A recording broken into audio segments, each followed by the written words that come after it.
क्वार आई गए माहिनवा तो जीवतिया के दिनवा तो जीवतिया माई के दिनवा हो।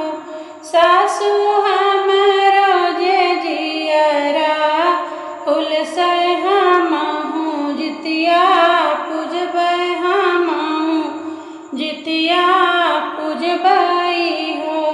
सासू हमरो जे मनवा हुलसे हमहु जुतिया पूजबै हमहु जुतिया पूजबै हो। क्वार आइल माहिनवा तो जितिया माई के दिनवाई हो।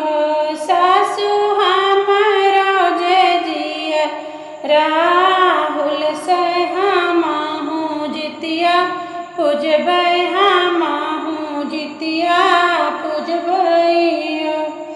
बोलिया तो बोलियु हे बहुआ तो बोलहु ना जानियु तो बोलहु ना जानिव हो। बहुअर जे करे ना गोदिया लनवा जीवतिया कैसे भूखी है जीवतिया कैसे पूजिहाई हो। बहुअर जे करे ना गोदिला लनवा जीवतिया कैसे भूखी है जीवतिया कैसे पूजिहाई हो। सासू जे चली गई हटिया तो नदी बजरिया तो नदी बजरियाई हो। बहनी हम बहुअर पहुँचे जंगलवा बरिया रे लगे रोयो बरिया रे लगे रोआऊँ। हरियर पेड़ बरियार बहुत तुही सुंदर बहुत मन भावन हो। बरियार हमरो जे जिनगिया कारत ताये करेला लन बिना करेला लन बिना हो। बरियार हमरो जे जिनगिया कारत ताये करेला लन बिना करेला लन बिना हो।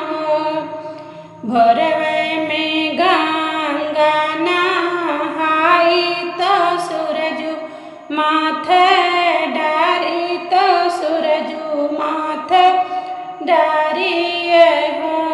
प्रभु परल बजनी या के नमवा तो जिनगिया कारथ जिनगिया कारथ हो।